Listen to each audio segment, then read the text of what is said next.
మల్లె సాంగ్ దేవరా సినిమాలో స్టిల్ ఇప్పటికి కూడా ట్రెండింగ్లో ఉన్న సాంగ్ అంటే ఖచ్చితంగా చుట్టమల్లె సాంగ్ ప్రతి ఒక్కరు కూడా గుర్తొస్తూ ఉంటుంది. సో ఇలాంటి ఒక అద్భుతమైన సాంగ్ని British pop singer Edward Christopher మాత్రం బెంగళూరులో ఒక ఈవెంట్లో పాడడం జరిగింది. సో ఇది విన్న తర్వాత ప్రతి ఒక్కరు కూడా షాక్ అవుతున్నారు. ఇదేంటప్ప ఓన్లీ మన తెలుగు సినిమాకి సంబంధించి మన తెలుగు రాష్ట్రాలే దేశం అంతా కూడా ఇంత మంచి సాంగ్ని ఆదరించారు, ఓకే.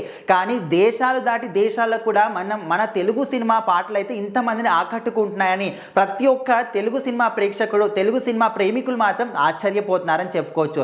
సో ఈ సాంగ్ రిలీజ్ అయిన తర్వాత దీన్ని చూసిన జూనియర్ ఎన్టీఆర్ కూడా దీనికి రియాక్ట్ అవ్వడం జరిగింది.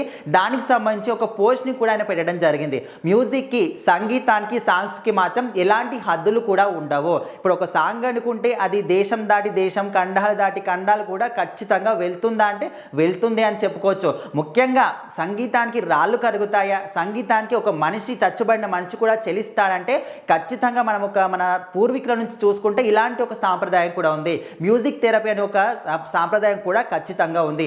ఎన్నో రోగాలకు నయం చేసినటువంటి శక్తి మ్యూజిక్కి ఉంది. ఖచ్చితంగా ఇది నమ్మాల్సిందే. సో అలాంటిది ఒక ఇతర దేశస్థుడు బ్రిటిష్ పాప్ సింగర్ మన తెలుగు సాంగ్ని పాడడం ఖచ్చితంగా ప్రతి ఒక్కరు కూడా ఆశ్చర్యం అన్నమాట. సో దీనికి మాత్రం జూనియర్ ఎన్టీఆర్ రియాక్ట్ అవుతూ సంగీతానికి హద్దులు ఉండవు, ఖచ్చితంగా మీ నోట ఈ పాట విన్నందుకు నాకు చాలా హ్యాపీగా అనిపిస్తుంది. దేవరా సినిమాలోని సాంగ్స్ స్టిల్ ఇప్పటికీ ఇక్కడ పుష్ప 2 లాంటి పెద్ద పెద్ద సినిమాలు వచ్చినప్పటికీ కూడా ఇలాంటి ఒక మంచి సినిమా సంబంధించిన ఒక సాంగ్ మాత్రం ఇంకా ట్రెండింగ్ అవుతుందంటే ఖచ్చితంగా ఇది చాలా హ్యాపీనెస్ని ఇస్తుంది అనే విధంగా ఆయన మాత్రం ఒక పోస్ట్ అయితే షేర్ చేశారు.